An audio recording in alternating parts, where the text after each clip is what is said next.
Welcome to the deep dive. So today we're jumping into something that, well, it can feel pretty complicated sometimes.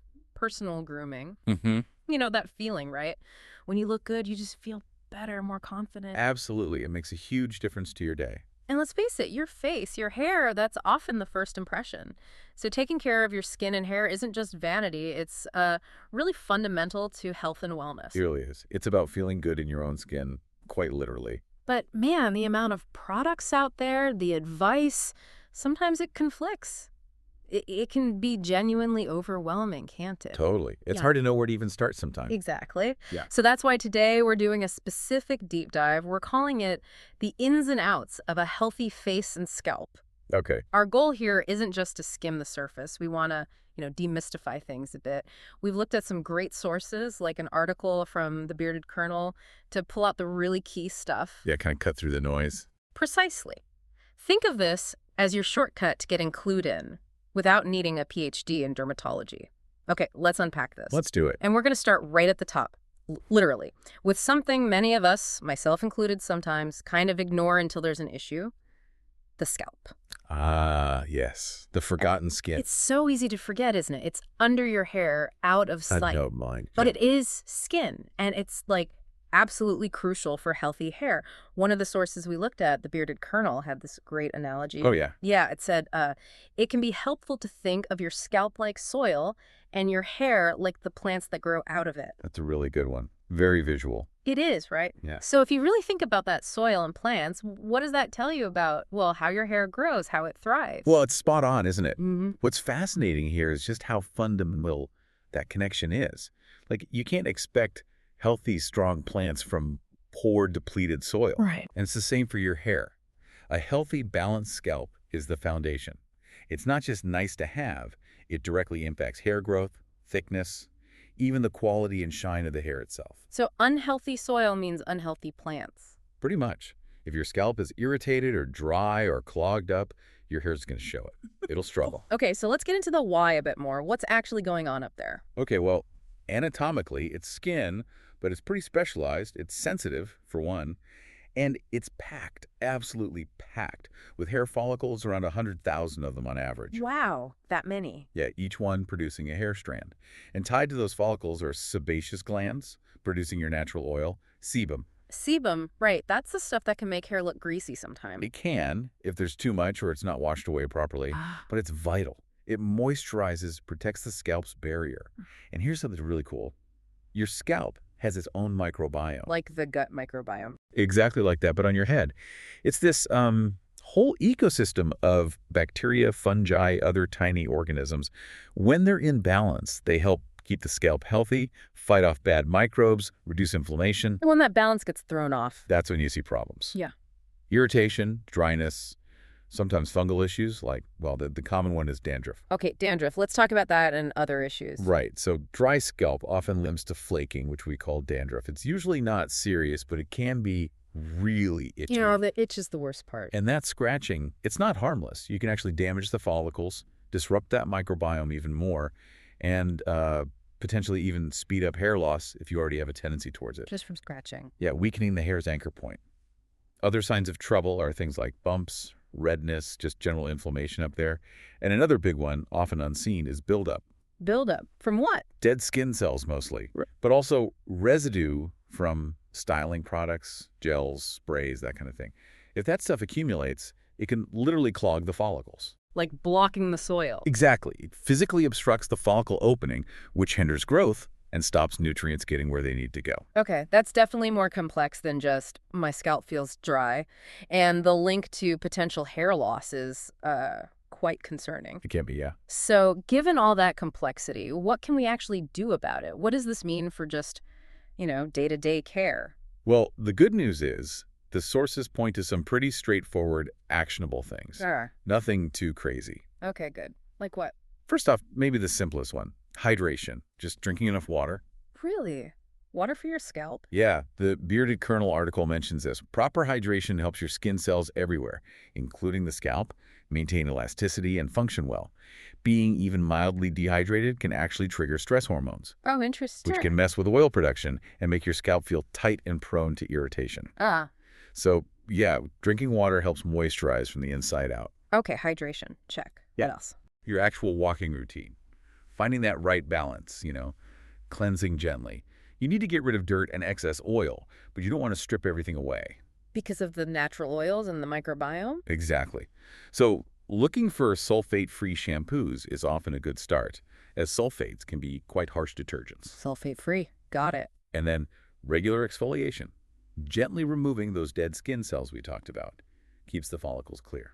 How do you exfoliate a scalp? Is that like scrubbing? It can be gentle scrubbing with maybe a special brush, or you can use products with chemical exfoliants like salicylic acid, which helps dissolve the buildup. Okay. And product choice in general seems important. Hugely important. Avoiding harsh chemicals, things like parabens, certain alcohols, synthetic fragrances that can cause dryness and irritation is key. Less irritation means a healthier scalp environment overall. Makes sense. Keep it calm up there. Right. And something else that feels good and does good. Scalp massage. Ah, I like the sound of that. Yeah. It's not just relaxing. It genuinely boosts blood circulation to the scalp. More blood flow means more nutrients getting to the follicles, better waste removal. It basically makes the soil more fertile. How often should you do that? Even just a few minutes daily with your fingertips while shampooing, or whenever you think of it. Yeah. Or you can get those little scalp massager tools. Cool. Anything else for scalp care? Protection, especially if your hair is thinning. Sun damage is real, even on the scalp. So hats. Hats are great. Yeah. Or specific scalp sunscreens. UV radiation damages skin cells and follicles, just like anywhere else. Right. Now, the sources also mentioned quite rightly that if you have really persistent problems like bad flaking or noticeable hair loss, Absolutely. it's time to see a professional, right? A doctor or dermatologist. Definitely. They can figure out the underlying cause. Is it fungal? Is it eczema? Is it maybe male pattern baldness starting? And then they can recommend targeted treatments, maybe prescription shampoos, or if it's hair loss, potentially medications like finasteride. Finasteride. Okay. That's the one that works with hormones. Yeah, it reduces DHT, dihydrotestosterone, which is a key hormone involved in shrinking follicles in male pattern baldness. But that's a conversation to have with a doctor, obviously. Of course. So expert help for serious issues. Exactly. But the daily stuff we talked about, hydration, gentle cleansing, exfoliation, massage, protection, those are the fundamentals for pretty much everyone. So what you're saying is these aren't massive changes. No, not at all. Yeah. If we connect this to the bigger picture, it's just about consistency. Treating your scalp like you treat the rest of your skin. Give it some attention. Yeah, makes sense. Treat it like skin because it is skin. Precisely. These small habits add up over time. You'll likely see and feel a difference. Okay, so the scalp is sorted, treat it like fertile soil. Now let's move down a bit. To the face, always on show. Right, the main event for many people. And facial skin, it's different, isn't it? It feels thinner, maybe more sensitive than, say, skin on your arm. It generally is thinner, yeah. Yeah. And it needs a different level of care. That's why, those 3-in-1 shower gels. Ah, yes, the all-in-one solution. Yeah. They're often way too harsh for your face. They can strip away oils and disrupt the barrier function pretty badly on that more delicate facial skin. So what's unique about the face, skincare-wise? Well, this raises an important question about our daily routines. Your face has tons of pores, which are basically hair follicle openings, just like the scalp. But the hairs are usually much finer, right? Except for beards, obviously. Exactly.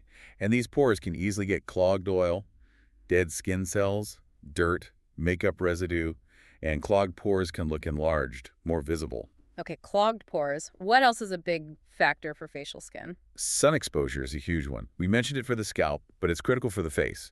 UV radiation doesn't just cause sunburns. It breaks down collagen and elastin over time. That's the stuff that keeps skin firm and bouncy. Yep. Lose that, and your skin loses elasticity, wrinkles form, and pores can actually look bigger. Plus, the sun can dry out your skin. Which seems counterintuitive if you have oily skin. Right. But when the skin gets dried out by the sun, it can signal your sebaceous glands to pump out more oil to compensate. So you can end up in this cycle of sun exposure, leading to dryness, leading to more oiliness and potential breakouts. Wow, okay, so sun is a double-edged sword there. Definitely. All right, here's where it gets really interesting then. Knowing all that, what are the simple, effective things we can do? What did the sources, like the bearded colonel, suggest? The basics are really effective. Regular washing, but with a gentle cleanser, not harsh soak. Morning and night is usually recommended, especially if you wear makeup or sunscreen or live in a polluted area. Gentle cleanser. And what about exfoliation for the face? Also important, but again, gently. Maybe a few times a week. It helps remove that top layer of dead skin cells, reduces pore visibility, can help with ingrown hairs if you shave, manage oiliness, and prevent breakouts. What kind of exfoliant, physical scrub or chemical? Both can work. It depends on your skin type. Physical scrubs use fine particles. Chemical exfoliants use acids, like alpha hydroxy acids, AHAs, or beta hydroxy acids, BHAs, to dissolve the bonds holding dead cells together. Okay. And the big one we keep coming back to. Sunscreen. High SPF, broad spectrum sunscreen. Every single day. Rain or shine? Rain or shine, indoors or outdoors. UVA rays penetrate clouds and glass. It's the single best anti-aging thing you can do for your face, besides maybe not smoking. Okay, message received. Sunscreen is king. What about for dry skin types? Moisturizer is your best friend. Pre-shave lotions, post-shave balms, daily facial creams or lotions. They all help repair the skin barrier, lock in moisture, and protect from the environment. Makes sense. Keep the barrier strong. Yep. And the article mentions salicylic acid specifically for getting a perfect glow, particularly for certain skin types. Salicylic acid, that's a BHA, right? It is. Beta hydroxy acid. It's great because it's oil soluble, meaning it can actually get down inside the pores to exfoliate and clear out sebum and dead cells. Really good for oily or acne-prone skin, helps with blackheads too. So it cleans out the pores from the inside. Kinda, yeah. Yeah. Dissolves the gunk. But you need to find the right product, and frequency for your skin starts slow. And I like that the source said, ultimately there aren't a lot of right or wrong answers. Yeah, that's crucial. Skincare is personal. It encourages you to experiment, maybe try samples, find what works for you, whether you're clean-shaven or you've got a beard. Right, and if you have a beard, then things like beard oils or balms become important. They condition the hair, but also moisturize the skin underneath, which can get dry and itchy. So it's about finding your personal routine. Exactly. Listen to your skin. Okay, fantastic advice on face and scalp specifics. Now let's shift gears a bit to two things that the sources flagged as maybe the most overlooked factors for both skin and hair health. Ah, yes. The inside job. Exactly. Diet and physical activity. We focus so much on topical stuff, but these internal factors are, well, profoundly important, aren't they? They absolutely are. What's fascinating here is just how directly your internal health reflects externally. You really are what you eat when it comes to your skin and hair. So diet first. How does what we eat impact skin, hair, beards? Massively. Yeah. A balanced diet provides the building blocks and the protective compounds your skin and follicles need. The Bearded Kernel article really emphasized this. What kind of nutrients are we talking about? Well, omega-3 fatty acids are key. They're amazing anti-inflammatories. Inflammation seems to be a recurring theme. It is. Reducing systemic inflammation helps calm skin conditions like acne, redness, scalp irritation. You find omega-3s in fatty fish like salmon, also avocados, walnuts, chia seeds, flaxseed. And fish oil supplements. Those can help too, yeah. They're linked to supporting hair growth as well. Then there's vitamin A. Vitamin A, right. Good for eyesight. And skin. It's vital for healthy skin cell turnover, helps regulate sebum. You get it from dairy. Maybe lower fat options are better. And things like carrots, sweet potatoes, leafy greens, which have beta-carotene that your body converts to vitamin A. Okay, omega-3s, vitamin A, what else? Antioxidants. Super important. They fight off free radical damage, especially from the sun. Free radicals. Those are the damaging molecules. Exactly. Antioxidants neutralize them. Load up on green veggies like spinach, kale, also tomatoes, red grapes. Even green tea is packed with them. So colorful foods are generally good. Very often, yes. The point is, small, consistent dietary improvements can genuinely make a noticeable difference to your skin's health and vibrancy and your hair strength. It's powerful stuff, realizing your plate affects your face. Okay, what about the other side of that coin, physical activity? Right, movement. It's closely tied to diet and overall well-being. You can eat perfectly, but if you're sedentary... It's not the whole picture. Not at all. Exercise gets your blood pumping. Increased blood flow delivers more oxygen and nutrients to your skin cells. Ah, so it feeds the skin from the inside, too. Precisely. And it helps carry away waste products more efficiently. This circulation boost supports collagen production, gives you that healthy kind of glow. The post-workout glow. It's real, then. It is. But if we connect this to the bigger picture, while exercise is great, there's a potential downside we need to manage. Sweat. Right. Sweat can feel irritating, especially on the face or scalp. It can. Sweat itself isn't necessarily bad, but when it sits on the skin, combined with bacteria and friction from clothes, it can lead to irritation and potentially clogged pores. Breakouts on the back or chest, sometimes face or hairline. Okay, so how do we get the benefits without the sweaty drawbacks? The sources had some good practical tips. Wear moisture-wicking fabrics when you exercise, things like nylon or polyester. Pull sweat away from the skin. Better than cotton, which just gets soaked. Generally, yes, for intense activity. Also, have a clean towel handy to gently blot sweat off your face during and after. Don't rub, just blot. Blot, not road. Got it. And if you're exercising outdoors, sunscreen is non-negotiable, as we've said. Reapply if you're sweating heavily. Makes sense. And probably the simplest thing, take a quick shower as soon as you can after a sweaty workout. Just rinse off the sweat, salt, and any grime before it has a chance to settle in and cause issues. So manage the sweat, keep exercising. Exactly. A sedentary lifestyle definitely works against good skin health. Movement is key. Wow, we've covered so much, from the hidden world of the scalp microbiome to facial specifics, and now connecting it all back to diet and exercise. It paints a really holistic picture. It really does. And I think the core message, pulling it all together from this deep dive, is that taking care of yourself, this kind of personal grooming, it doesn't need to be this huge, complicated chore. No, definitely not. It's about making informed choices, being consistent, and like we said at the start, keeping yourself groomed, feeling put together. That boosts your confidence, right? Absolutely. Add healthy skin and hair into that mix, and you're really on your way to not just looking your best, but feeling it too. And it's so important to remember, these tips aren't about achieving some impossible standard of perfection. Yeah. It's not about having zero pores or flawless hair forever. Right. It's real life. It's real life. It's about making consistent, smart choices that work for you.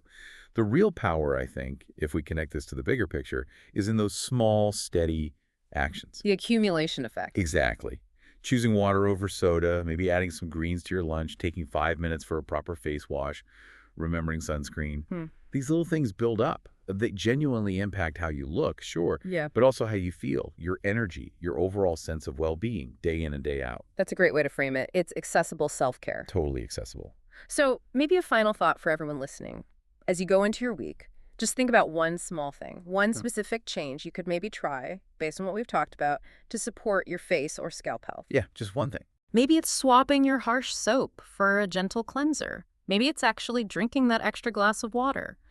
Or maybe it's finally buying some sunscreen and putting it by the door so you don't forget. Small steps. What's one tangible step you could take? Give it some thought. Thanks for joining us on this deep dive. Yeah, thanks everyone. Until next time, stay well and keep exploring what matters for your health.